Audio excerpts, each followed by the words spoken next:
Hi, and welcome to another episode of Life in Business. Today, I have the special treat of having my wife, Brooke Miller, entrepreneur of 22 years, Beaumont Exchange.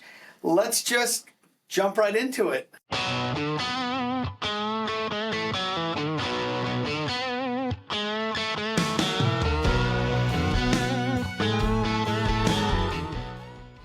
So, Brooke, this will be a little bit. Be a little bit different because I know the story, but I'm going to talk to you as if I don't know kind of the history and what's going on or kind of how this came about. So, if you can, just maybe start at the beginning. Like, what was your first job? Talk to me about that. How much time do I have? Okay, my first job would be babysitting when I was 11 Come on. for $1 an hour. There you go. And I would babysit like 6 hours a day. But I just remember the feeling because Dave and I both have very humble beginnings, and so I remember the feeling of getting money, and it's just even at 11 years old was just like, wow, I just worked and I got money, and now I could go probably at the time buy candy or whatever. So Yeah. and then Yes. when I first got on an actual payroll, it would have been I think it was the YMCA day camp. I was in charge of a bunch of crazy kids all day long, all summer long. And the benefit of that was I did learn how to, I got my lifeguard certificate. Okay. So that was really helpful because the next summer I was able to work at Wild Waters. In between there, I worked at Templin's in Post Falls as a busser. And after Wild Waters, I think it was Pizza Hut. So once I started working, I kind of got the feel for what it was like to have money in my pocket, and I really wanted to work as much as I could, but I was also involved in a lot of activities, so I'd always just schedule that around whatever I was doing. So Yeah, it is. It is something that's kind of. It seems like it's lost today, where like getting your own money. I remember that, like working, and then there was something about having the money that wasn't just given to you, but like I did XYZ for this money. I mean, I don't know, the money. Especially when no one gives you money, like we give to our children a little too much sometimes. Yes, it's so when you don't have any money coming from anywhere, except for maybe when my grandparents would send $1 for each year we turned at our birthday. Yep. It was just a sense of freedom to either save or go buy something you really want. So I'm trying to think after Wild Bars, like Pizza Hut, and then Cricket's Restaurant North Shore, and then Dockside for a lot of years, but that's getting later on. Yeah, but I mean, I guess, just interesting thing is probably 13, 14, since then you've kind of always worked, haven't you? Mm-hmm. Yeah. Obviously a long work history or whatever, and having that sense of doing something and then making money and then having, that sense of independence or whatever. But kind of fast forwarding on to, we got married during the college years, and then we got out of college and both went into our careers. What was it for you that kind of made you look at the whole picture and say, okay, wait a minute here. I'm working for the organization. I think it was Children's Villagers. I'm working for this organization. They're giving me money, but I want the freedom to make my own money. Like what happened? Walk me through that time. So I got my degree in social work or behavioral science, and I just always from a young age wanted to have more skills and tools to help people. So with my degree in that, after we graduated from Northwest University, moved back home, we both worked in the school together. It's kind of weird, like telling you. Yeah. But they don't know. Yeah. So if you didn't know this, Dave was a school administrator at 25 years old or something, and at Falls Christian Academy. And I moved into the role of like a counselor, part-time senior counselor / counselor. I didn't have my master's, so I had to be careful how I worded it. But, I made a little money doing that. And then after that worked at Children's Village in the Miller House, which for those of you that have heard of the Children's Village, there's the treatment center house, and then there's the one that just takes in the foster children mostly, or children that need the parents need a break from their kids or whatever. So working there, I do remember I think it was like $8 or $9 an hour. So I had $30,000 in student debt. I was making $8 or $9 an hour working graveyard shift. And I can't remember. Was that before? I'm trying to think if I'm getting those two jobs mixed up. I'm pretty sure. Oh, I think that was before the school. I think it was. I think children's really. Yeah. Okay. I'm sorry. That was a That's long okay. time ago. So children's was first, and then it was the school. But I do remember at Children's Village driving by Wendy's and seeing that they had an ad up for they were hiring. And I remember they were hiring for the same wage that I was working with a 4-year degree with $30,000 in debt. And I just remember thinking, like, I am never going to, like, be able to break from that. Here's your paycheck, here's your bills, maybe a tiny bit left over to do something. And this is just the way you live when you're not used to being in a family that has, always had a business or that has a lot of money, or you had parents that passed money down to you whatsoever. Like, neither of us had that at all. We had parents that did so much for us in so many ways, but and always felt loved and always felt taken care of, but they did not have any money, and nor were we going to get any money. So I just remember thinking, gosh, unless I figure out some other way. And, at that time you were pretty committed to being a pastor, and I know pastors don't make a lot of money. Yeah. And, but that was your calling at the time. And so I wanted to respect that. It was, I just kind of accepted, like, okay, you're going to probably make around this much, and I'm probably going to make around this much, and we're never going to break out of that. Like, maybe we'll have a little extra, or maybe we'll be able to have some for retirement and for vacations and for a car that doesn't break down a lot, or things that maybe the little bit of extras we wish we had as kids that we just couldn't have. So I thought, maybe there's another way. Maybe there's some way that I, even though we had no business background, could somehow break into that, like, owning my own business idea, because it really was just an idea at the time. Yeah. Because it's so foreign to people that don't have families that own businesses. It seems almost untouchable. And it seemed like, how do people even do that, Yeah. Yeah. So that's kind of the first. I do remember seeing the Wendy's wage, thinking what I was making with a 4-year degree and $30,000 in debt, thinking, how can I possibly, like, if only I could figure out something to make money like these people make money having a business, Yeah, and then so you opened Beaumont Exchange in '92, June 1st of '92. Was it June 1st? No, that's our marriage year. No, that is America. Was it 2002? At least the year is in. Yeah, come on. Was it 2000? Well, actually, I do remember you said 22 years, so it's been 23 years. Was it 2001? We opened 2 months before 9/11. Wow. Yeah. Was it? So it was June of 2001. Wow. 11. I forget. 9/11, 2001. So it's been 23 years. 23 years, yes. But I do remember thinking, like, when I thought maybe there's some way I could have a business someday, I do remember thinking, I'd always been pretty thrifty, resourceful, shopped at thrift stores all the time, garage sales. When I was growing up, we were so poor, we didn't even really have money for that.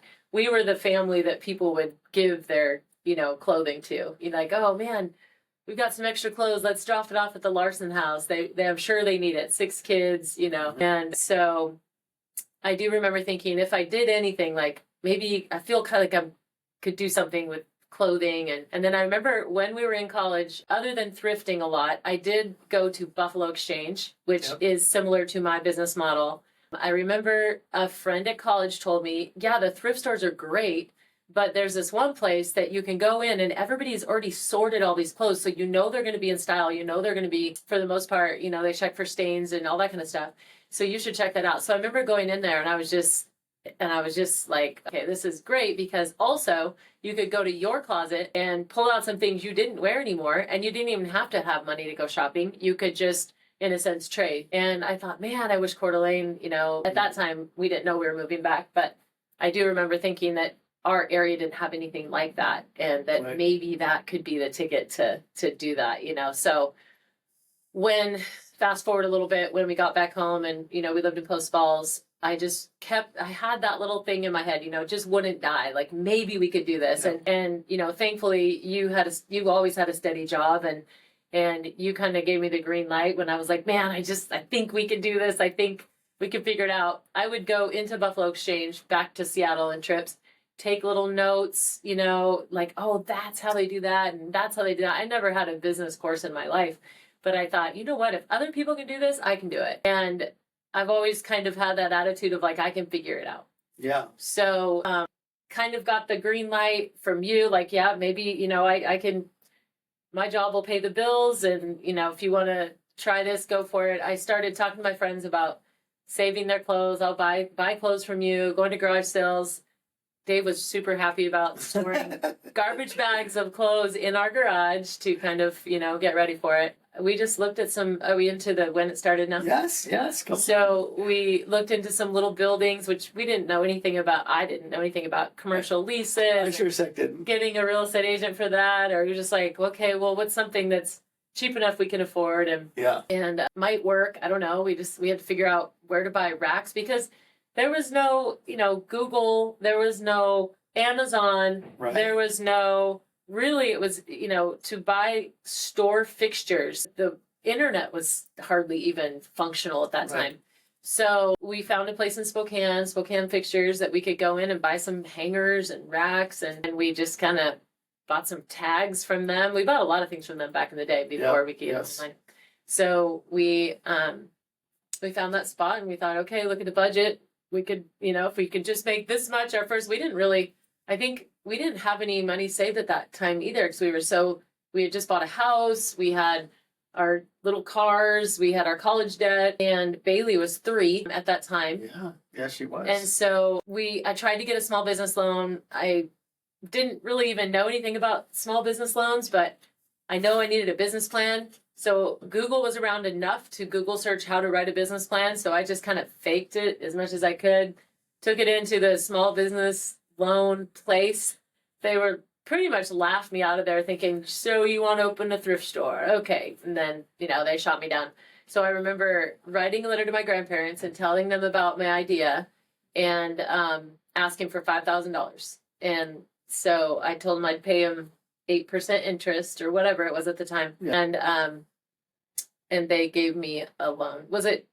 Oh wait, I might be confused. Was it Jim first? I think it was Jim first. Okay, so my mom's ex-fiance from when she was 20 years old, we stayed good friends with him. All of us kids knew him and stuff. And so I knew he had money and he was still a good friend of our family.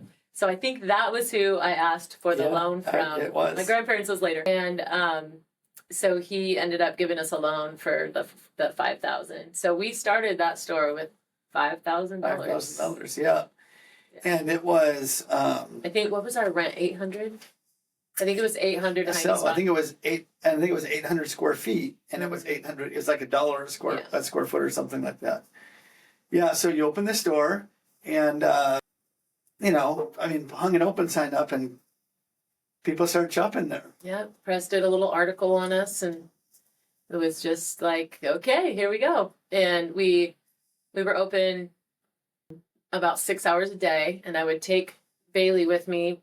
One thing about how I always had thought was if I can do this and still stay home with the kids, for the most part, other than working a little bit part-time, then I will do it.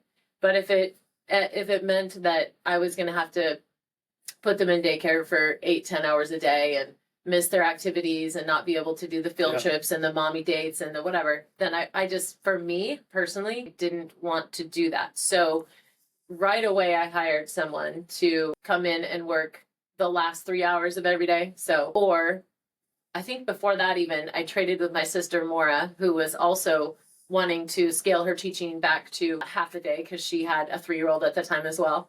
So her and I would just trade kids every day. So we did that. And then eventually I did get that one employee teenager that would come in and work the last 3. So I would get there and buy the clothes from people. And then, she would come in and work. And so we just dealt with one employee for quite a while. And yeah, it was a really good feeling. It was very uncertain and scary because I'm not a proudful person, but I didn't want to open the doors and just have it be a complete flop. I mean, it would just be kind of embarrassing, you know, and I think a lot of business owners have that same fear. And I think that's what stops a lot of people from owning their own business because, you know, if it doesn't work or something, you know, if it does fail or you don't make enough money and you have to close your doors, it's kind of, it shouldn't be embarrassing because those are the people that I respect so much because at least you tried, you know.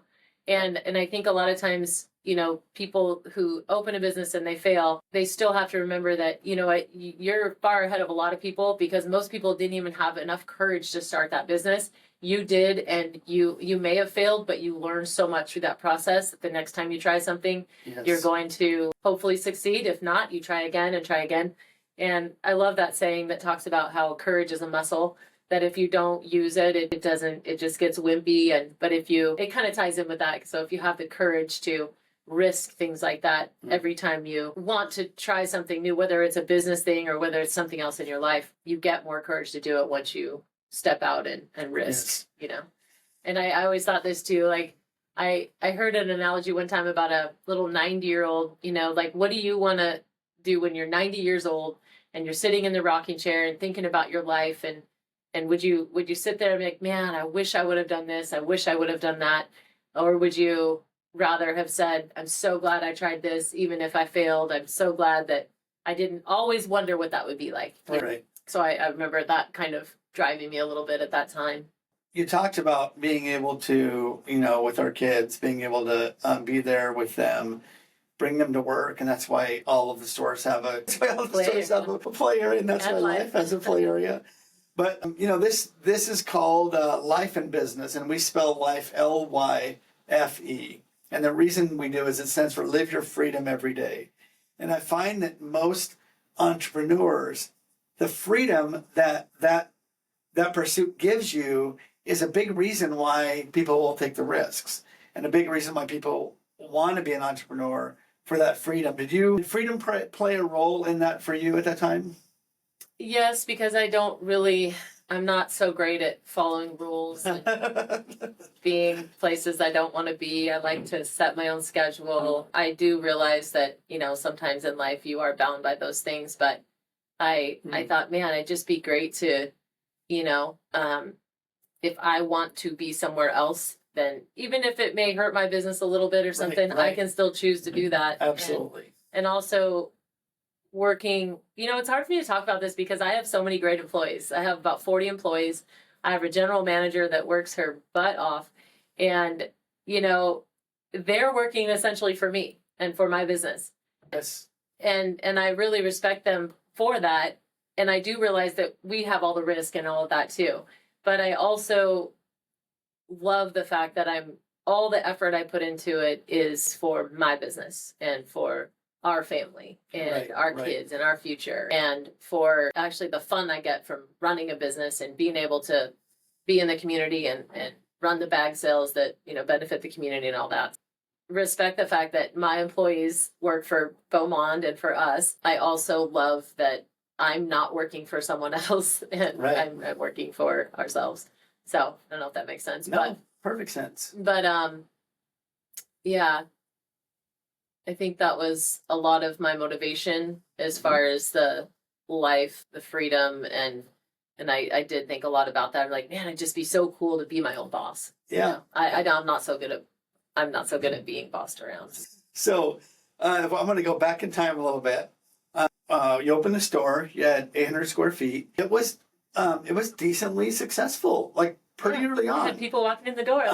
So it was going good. In fact, boy, I remember you moved into a bigger facility, like within the first year?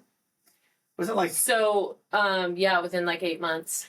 Yeah. 7-8 months. It was getting so crowded already that we were looking around going like, okay, I cannot fit all these clothes in here, and people are coming in. So, you know, I was starting to make a little money. I was like, wow, we sold like 300 today. Are you kidding me? That's like almost half of my rent, and then I have more money after that, you know, that whole thing. Yeah, so it went from 800 square feet to 2,400 square feet, which was it? I'm pretty sure it was 1,200.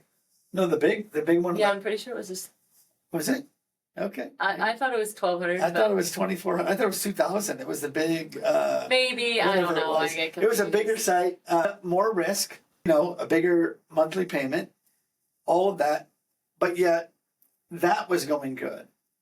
And That it was went going good. great. Yeah, for about 2 years. What happened 2 years in? So actually it was longer than that. So it was about 5 years. Was it really? Yeah.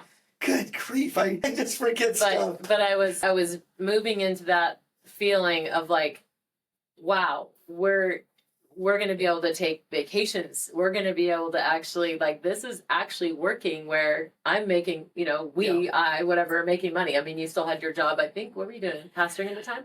I was a pastor. Yeah, kids pastor. So it was just such a good feeling because this money was just coming in and we were starting to really hit our stride. And I planned on kind of staying there for however much longer. So it was a good location. And that location, some of you watching this will probably remember, it was the 7-Eleven on Best and Appleway, that little 7-Eleven mini mall. Best and Fourth. Fourth, yeah. Well, no, Best is Appleway. So Fourth and Best. Yeah, because it's the same. Yeah. And now it's Panda Express. A Subway. Yeah. Is there a Subway there? Yeah. I think there is. So that it was just going great. Really starting to make some money, getting a little bit of a reputation around town. People started bringing clothes in like crazy. We were selling clothes like crazy. And by that time, I'd already had my second daughter, Jaya, and she was a little baby, I guess, at the time, because that was like, she was about 2, maybe 2005, I believe, or something like that. And so we got a call at 3:00 in the morning from actually his sister, Sharina, and she called at 3:00 in the morning because I don't know how she saw it on the news or something, and she was like, "Your building's on fire." Do you remember that?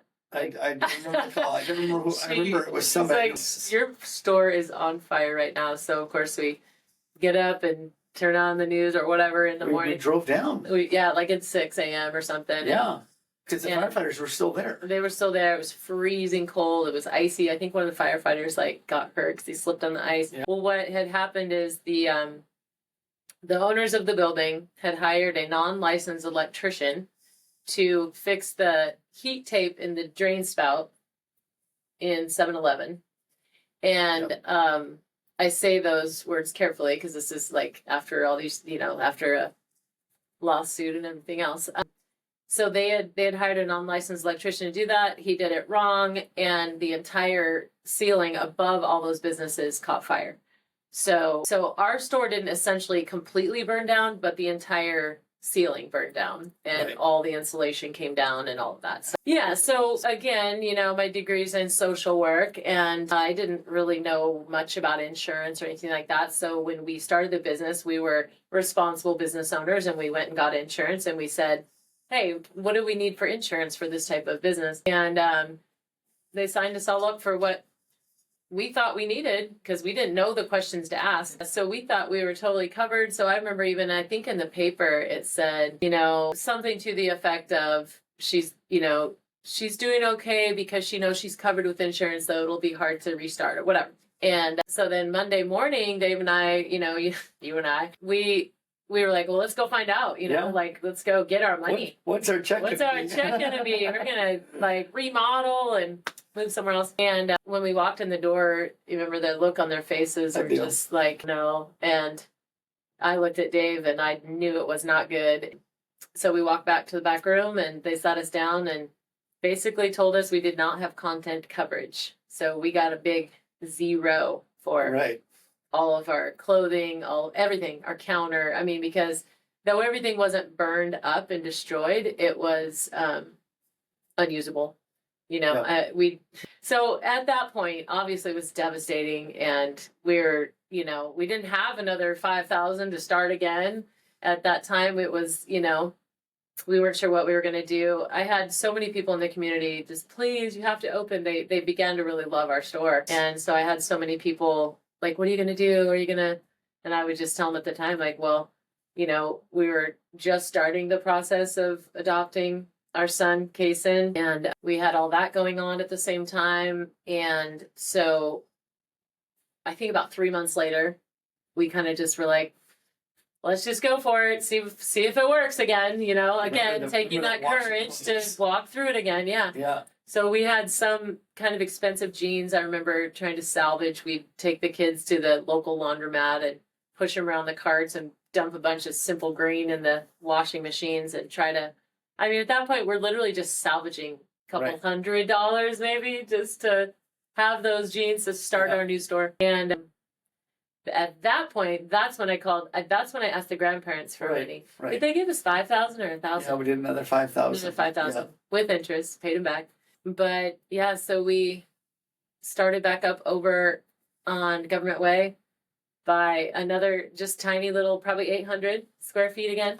Yeah, it wasn't somewhere big. in there, and it was right where that auction place is now. Now it's a tattoo parlor. It used to be the Painted Pony, kind of by the Silver Lake Mall on Government Way. Oh. And what's crazy about that spot is, I remember how old was I? Maybe 14, something like that. School shopping for us was, you know, I'm going to take you into Coeur d'Alene and you're going to be able to get one thing at a secondhand store, you know? So the crazy thing is that was where that secondhand store was. The only consignment store in Coeur d'Alene for a lot of years. Oh, what was the name of it? It was called like Secondhand something. And it was in that same exact spot. So it was just kind of weird that I remember buying something there. I think it was that pink dress. Pink dress. Pink dress that you noticed in high school. Yeah. We moved in there and people started coming back. You know, there's no social media. There's no internet this time. It's not like you could like announce everywhere, hey, we're opening over here, guys. Right. We didn't have any advertising money, but then it was nickels worth, the press, maybe a radio ad, you know, but we didn't have money for we probably put it in the press, the nickels worth or something, but we didn't have all the free access on social media that people have these days. So we just kind of were, again, like, okay, I hope it works.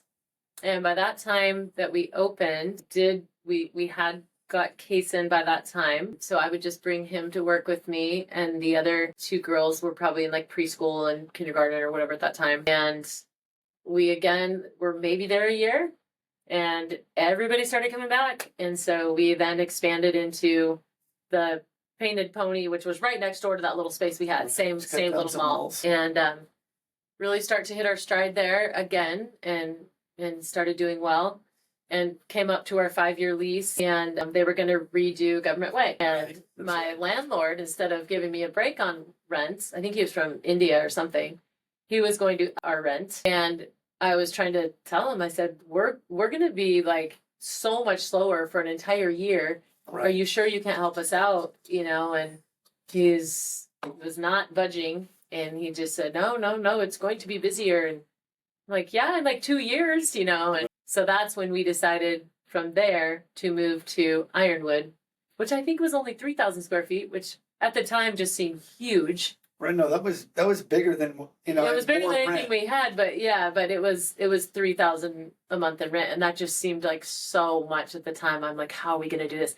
And you know what's funny? A lot of people in town probably remember Steve Ridenauer. Yeah, great. I see Steve once in a while. I think his wife just passed away. I remember seeing his wife just passed away. I saw it on Facebook. But anyway, he had said one little phrase to me, because I believe at that time maybe we were taught. Oh, he was probably the lease agent for Ironwood. Yeah, he's a realtor and commercial realtor. I remember he said, you know, I was talking to him. I said, I just don't know. Like, what if we can't afford $3,000 a month? And he said something to the effect of, when you're in a mall like that, Ironwood Mall, and you have all those people already there, and it's so visible, and you have great parking, and you know this is like your next level, 3,000 will seem like nothing. And I just remember thinking, how could that be? You know, right? And he was so right. Like once we made the move again and moved into that space, it was just instantly busy, and then we really started taking off and actually, you know, buying a better car and upgrading our house a little bit and going on nice vacations. And because that's really a lot of my drive. I didn't, you know, need to be a millionaire or anything. I just kind of wanted some of those things that I didn't have growing up, and you see the other kids having, and seeing the other people being able to give to their kids. And, I just thought, wow, that'd be nice to do those things and not have to worry about, pinching pennies all the time, having broken down cars all the time, having, things in your house break down and not being able to afford fixing it all the time, Right. because I've been in those shoes so many times. I mean, as you have. We've been in those shoes. We have, as well Together. as growing up, we have, Yeah, as well, yeah. we've seen our parents go through that. Yeah.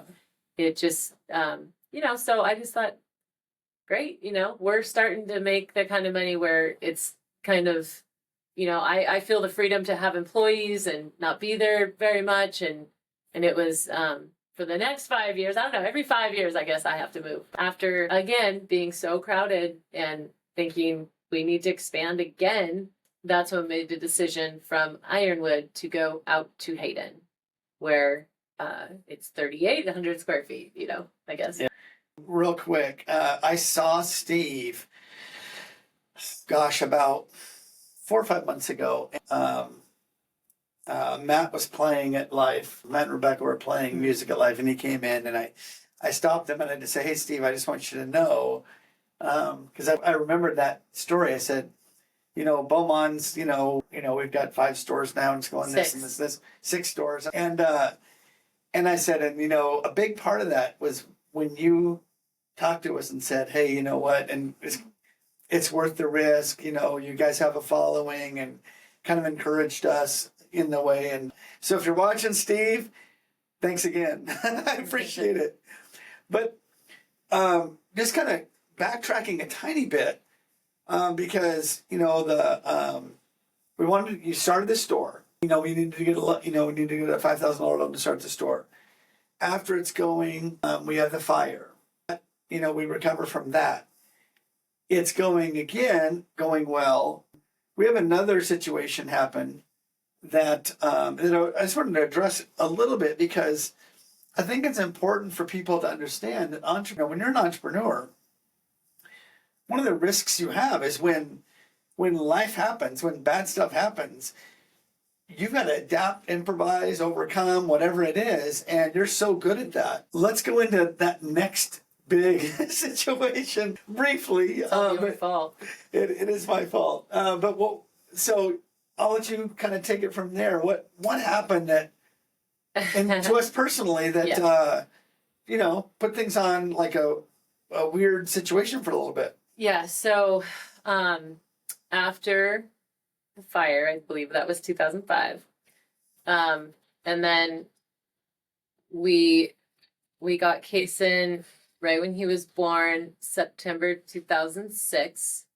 So then coming into spring time, I remember thinking, okay, we're both in our 30s. Yeah, I guess. Yeah. And we should probably focus a little bit on getting in shape.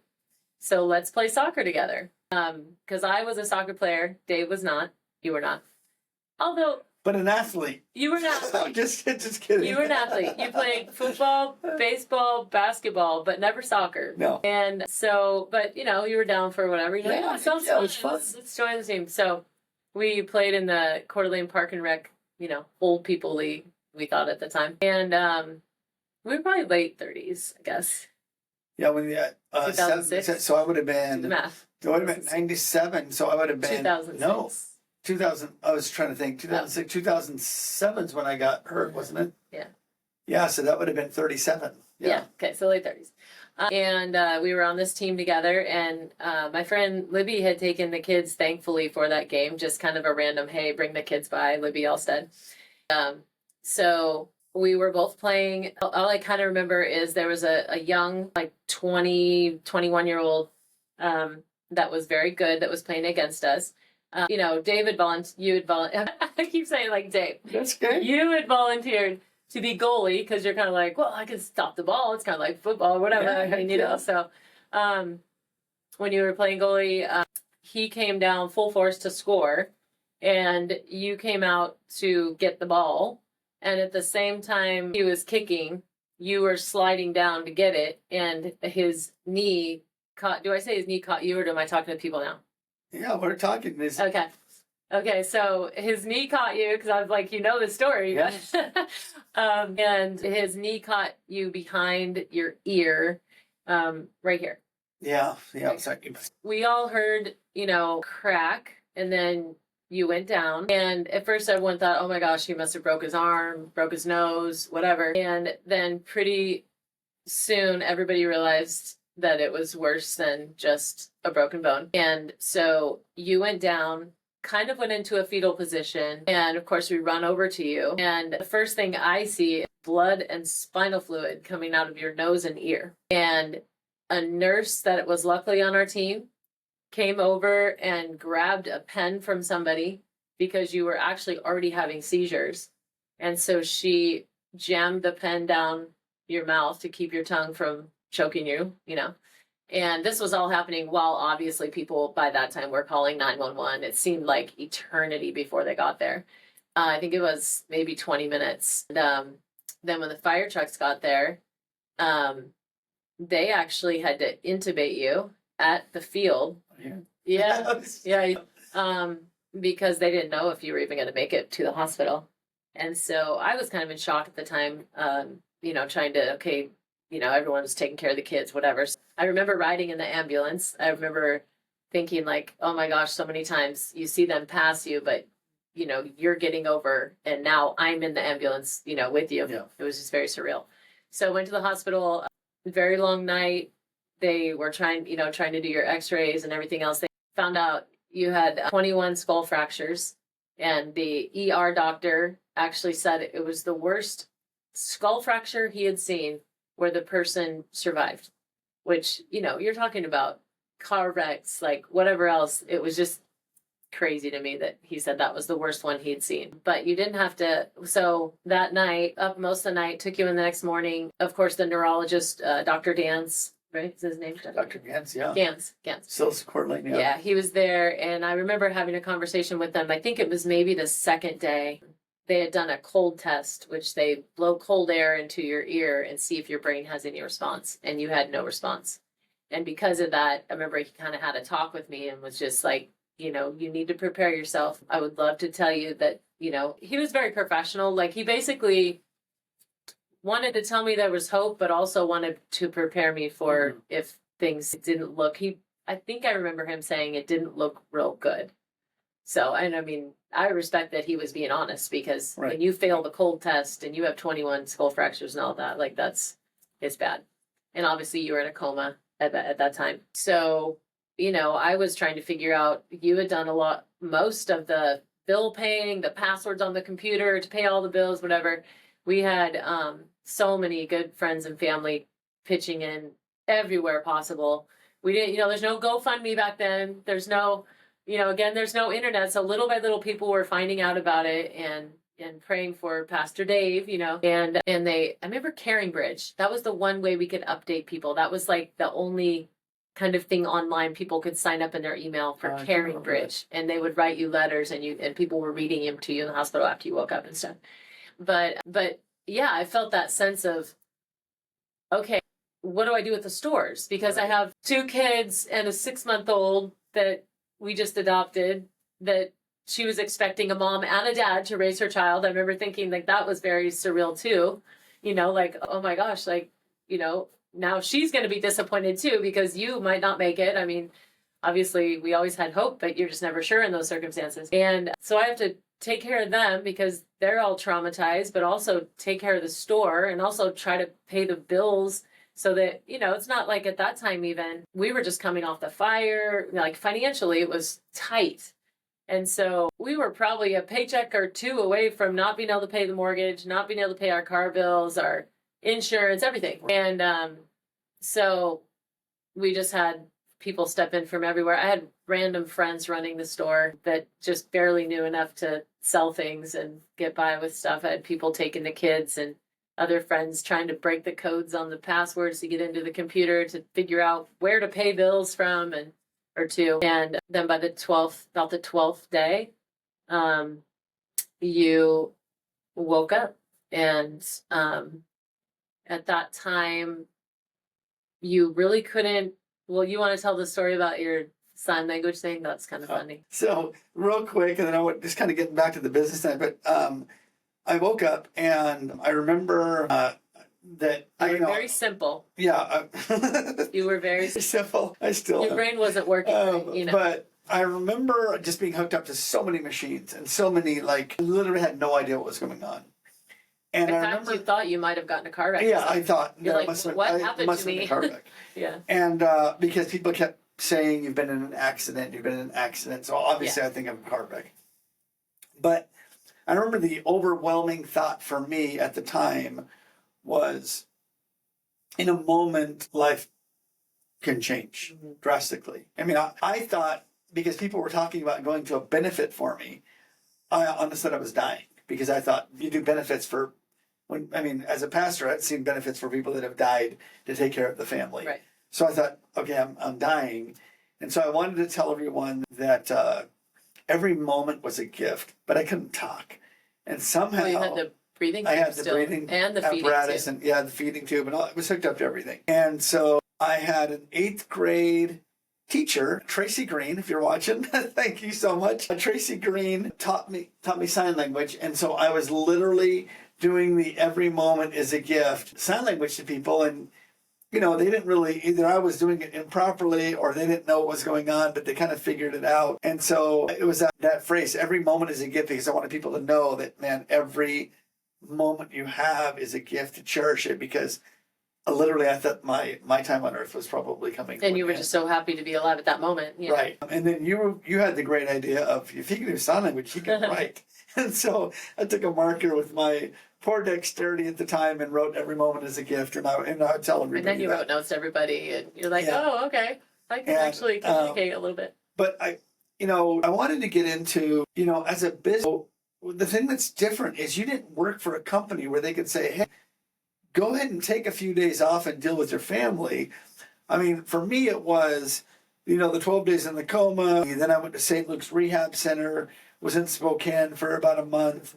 And then when I got out, it was 2 to 3 days a week of sleeping, therapy. I couldn't drive. I did a lot of sleeping. And your brain was just rusting, so you couldn't have any stimulation. Like, I remember going to 4th of July, it was just so much with the people everywhere. And so life was very different. I kind of had to, take care of you as well as the kids, as well as the businesses, and I obviously would not have been able to do that without so much help from your family, my family, all of our wonderful friends, church family, everybody. But yeah, it's a lot of pressure, because I also didn't want to, that was paying our bills at the time too, because right. I had a commission job at the time. Remember that? If you're not selling, there's no commission. So it was, literally you, again, as the business owner, as the entrepreneur, it's got to be different, knowing that, okay, the responsibility for the success of the business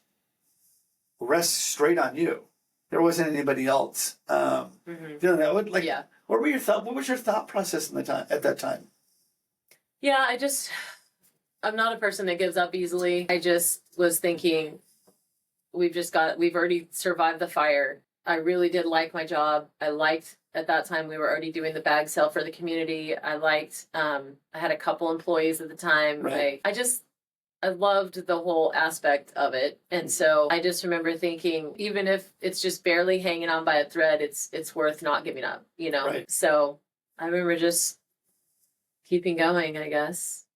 I'm so glad you made that point, just keeping going, because as I've talked to so many entrepreneurs, I keep hearing the same thing from them.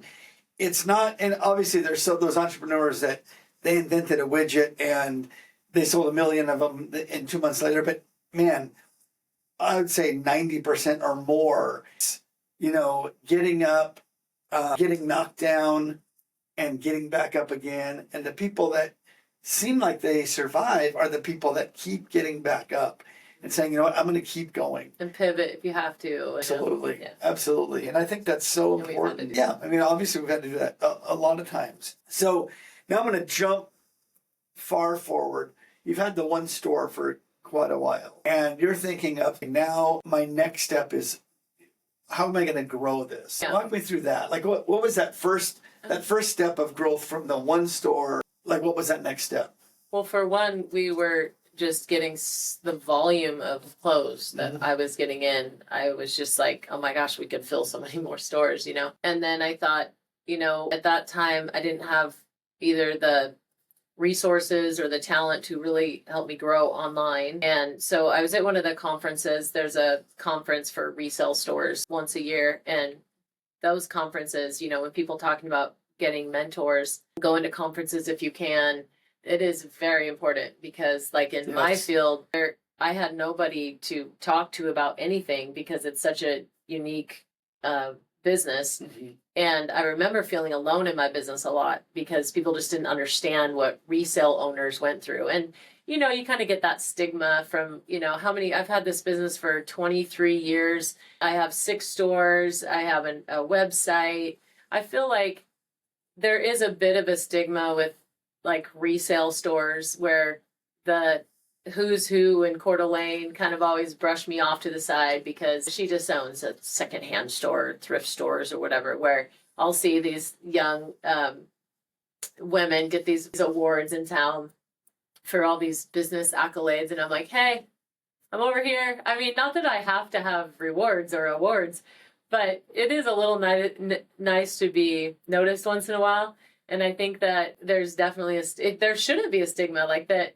When you're not buying clothes from China and you're not, you know, contributing to the materialism in this world and you're keeping clothes out of the landfill, like I feel like it should be, you know, above other things, but it's just always been a bit of a stigma that way. When I went to that conference, I remember there was a couple other people there. I'm a pretty competitive person. I've, you know, done sports all my life. I have that competitive nature. And I think it was a little bit of that because I would see these other ladies at that conference talking about my second location. And I remember sitting there going, if she can have a second location, then I can have a second location. I just have to figure out how to do it. Because it did seem pretty overwhelming at the time to duplicate. Then that was the word that I really hung on to. If I can just duplicate what I'm doing here and make it work for another store, then that's basically what I did. And changed it a little bit. Remember, we were having that tough year financially right before the outlet store, and we had dipped in sales a little bit. I don't remember if that was the year that I'm trying to think, was that the year everyone was struggling, like 2008? We had that big dip and like our house lost its value, and 2008 we definitely had a somewhere in there. Kind of a funky 08, 09 was definitely a funky financial. We just built our house and all that, and everything crashed with Obama and all that crap. So I thought, well, what if, you know, I could just take more of the clothes, but at a cheaper price, but set a price point? Because, you know, I mean, people love bargains. And yes, my store always has bargains, but man, if I could do, say, a $5 store, I wonder, you know, if that would go well. And we found basically that one was driven by a location that opened up where I could envision what I was kind of thinking. And then when I saw the location and I knew it was in like a bargain mall, it was right by the dollar store, right by Harbor Freight. So you have bargain tools, the bargain dollar store, the bargain haircut place, and bargain groceries. I thought that there is no more perfect location for what I'm envisioning maybe that could happen. So talked to that guy. It was a gun shop, I think, before I was there. Yes. And it had the back where the garage door lifted up so we could dump all the clothes in there that we would take in from the exchange. And I just kind of worked out all the kinks, but we dumped the clothes there and then they go through those bags and just constantly put them on the floor without any tags or anything. So everything's just $5. So that was like the birth of the outlet stores. I've really stayed committed to nothing in that store is ever over $5. And there's pretty rare that you can find a lot of good deals at thrift stores anymore because they jack the prices up so much. So I'm pretty proud of the fact that, like, you know, a single mom can go in there and give her kid $20 and they can buy a pair of shoes, a shirt, a jacket, and a pair of jeans with a little tax, you know. So that's kind of what birthed the outlet. And man, that just took off like crazy right away. Again, location was very important. I was working on the first day. Yeah. And also the concept. Going as fast as I could. Yeah. And also the concept of just, you know, even more bargain, you know. Right. So then since that one took off so well, I thought, oh, well, this is easy. I can easily replicate this. And we had enough clothes. So that's when we opened Post Falls. And so now you want me to get into opening the Yeah. other ones too? And Okay, then- so then I had really always had a dream of having a beautiful little boutique that we could pull our nicest things into. You know, we would get in Louis Vuitton bags, Gucci bags, Free People, Lululemon, just super nice brands. And it killed me to just put them in the craziness of the exchange. And I thought, man, someday I'm just going to have this beautiful little boutique that I can really highlight these and make it a really pleasant shopping experience for people, with a salesperson there that loves to help people shop, and they're not having to go through bags every second of every day, and they can actually interact. And so after the two outlet stores started doing well in Post Falls and Coeur d'Alene, then in Midtown, that little spot, it was kind of again like the vision of the boutique with a cute little spot that opened up that wasn't too expensive. And we just started going to IKEA and getting all the fixtures, and I kind of had the boho boutique, like classy boho. I don't know. I don't really even know what theme it was. I had it in my head, but I didn't know how to name it. But a lot of greens, a lot of bamboos, a lot of white, just bright and warm. And that was called Beaumont Luxe in Midtown. And I believe that opened right before COVID hit, the pandemic. Yeah, probably it was less than a year. Less than a year, I think. Yeah.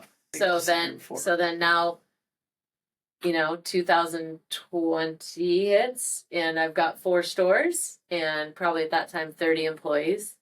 And here's another challenge to get through, where how long do I stay open? What do I do? I was, definitely got a lot of backlash from people for not requiring masks, because I felt personally that no one should be able to tell you your medical advice, and that we live in a country that is free, that if you choose to wear a mask, you wear a mask, and if you don't, you don't. And so I put that on my door, and I got a lot of backlash for that. And so I didn't know if they were going to shut me down, because there were people so mad about that they chose to make it very public online, hit all my reviews, hit all my social media pages. Right. One of my posts got 40,000 replies. I had death threats from California people. It was crazy.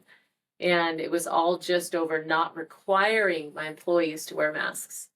Right. So, but then we didn't know what was the right thing to do, because I had been researching a ton at that time, and things seemed off. I didn't feel right about what was going on either. And so, how long do you stay open? How long, before you close your doors? And then if you close, do you still try to sell online? And do you have drop-offs and pickups? And that was so stressful.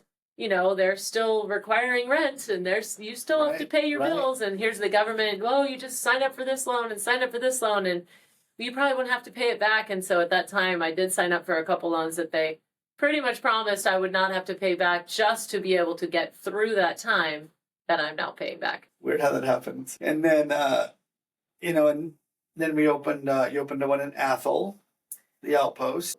Yeah, really, so many people through that period were moving here and buying property in Athol and Rathdrum and all about there. So that one, the location made me a little more nervous, because it was just this old post office sitting off of Highway 54, I believe. Yeah, 54. Is it 54? I think so. So when you instead of turning right to Super One, you turn left, and it's about a half a mile down the road. And it needed a lot of work, and the landlords were not interested in helping whatsoever. So, they were giving a pretty good rate on the rent. And so we ended up spending a lot more money than we thought we were going to have to. So, but still had faith that eventually that this is a good location, because so much growth is happening out there. I kind of wanted to nail it down before someone else did, because it was right off the freeway, very visible.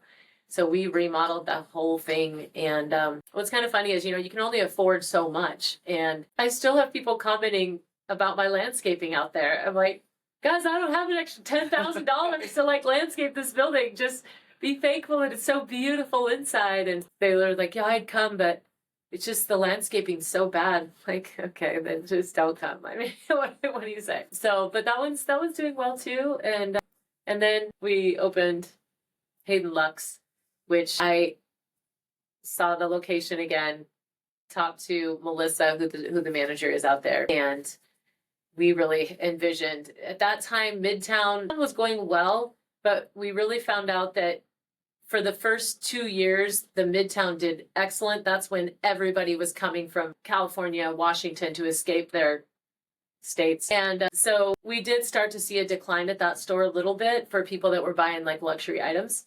So after kind of assessing our whole area, I really felt like I needed to be in Hayden. That's where a lot of the people that would both sell and buy those kind of items more lived. And so we opened that one up. And that was a bit of a risk too, because it was decently expensive. But one thing about that one is I had Melissa, who I knew would be perfect for that store. So it was having the right person, wanting to run it, having the good location. By Coach Anita's just moving in there. Hayden's been building up a lot. Yeah. And that store's doing well too. So that's all six. You mentioned having good people, and I know just watching over the years, like I couldn't name even 10% of your people that you have working there, but I know we've had people that have been with us for 5 years, 7 years, and all of that. Have you had any difficulty in the last few years with employees and employee turnover? How's that? 'Cause I know that plagues a lot of businesses right now. Yes.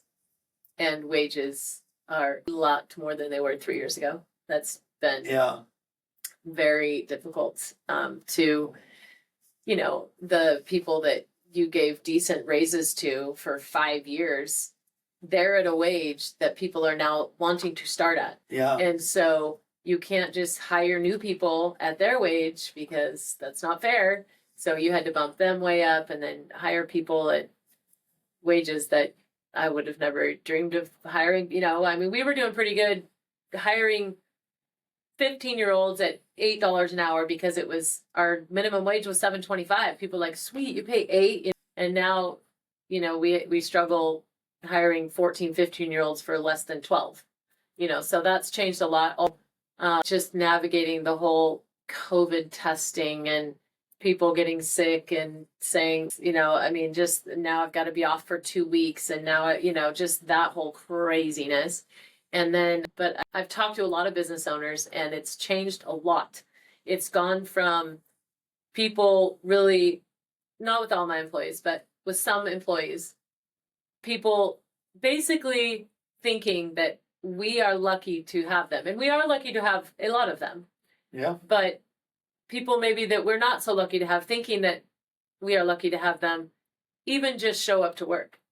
So before, if they had a no-show, it was probably you're fired.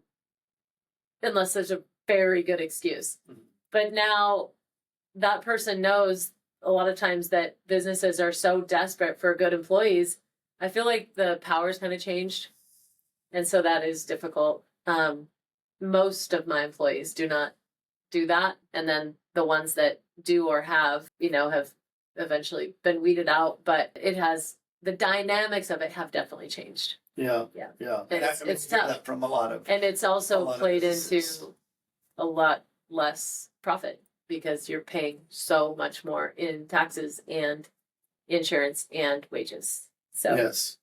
And I don't really raise my prices because if I raise my prices, I pay people more because it's based on percentage. Right. So the ratios are the same. Yeah. So when I'm paying so much more for supplies and for shipping and for Avista and for Verizon and for like all the bills, it just cuts a lot into your profit. So I've definitely seen that, unfortunately, but yeah. Yeah.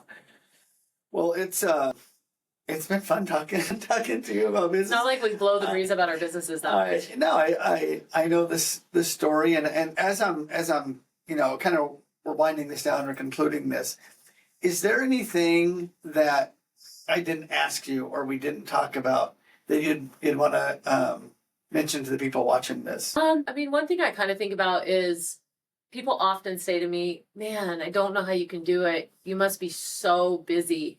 You must, I didn't want to call you because I figure you're just always busy.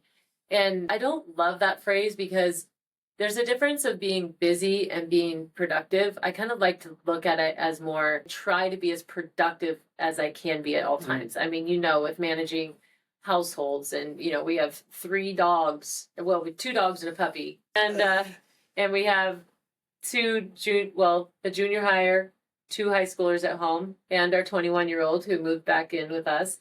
We have a horse.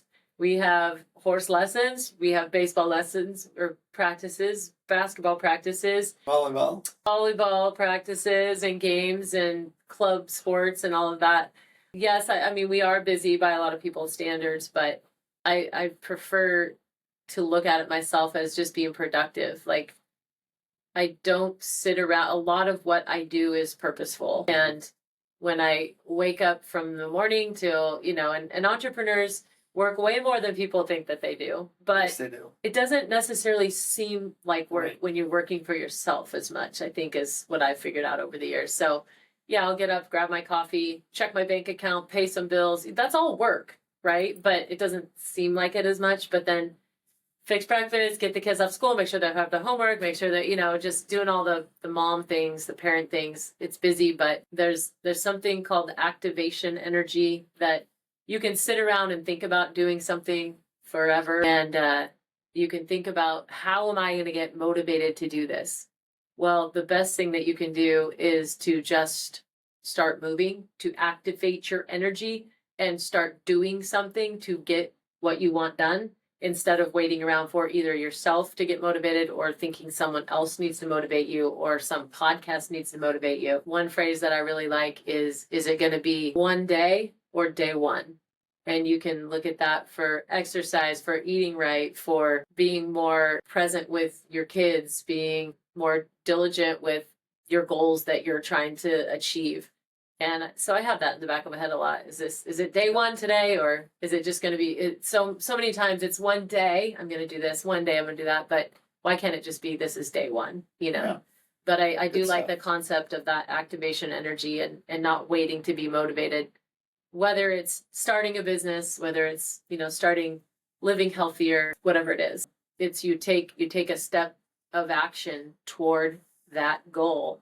And that is how, once you've done that, pat yourself on the back. Like, okay, I did that. Now I can do this. Now I can do this. Now I can do this. Break every goal into baby steps, And Yeah. then once you do one step, you can keep building. Absolutely. So, Well, hey, thank you so much for sitting down with me, coming on. I'm still learning how to do this podcast thing. I just wanted to say, obviously, my wife of 32 years, mother of my kids, I love you. But as a business owner, I just wanted you to know I respect and admire you. well, thank you. And I couldn't have done it without you. You've been very supportive all these years. And, we've been grunting it out together. So, and now the last 2.5 years, grunting out 2 businesses together. So, Come on. Hey, well, thank you so much for joining us. Please like this, comment on it, share it, subscribe to the channel. What I'm desiring to do is to create a community of entrepreneurs, business owners, people that are interested in becoming an entrepreneur or a business owner, just so you can hear about successes, struggles, failures, how life happens with all of that. So share this and let's build a community together. Hey, thanks a lot. I'll see you next time. Bye-bye.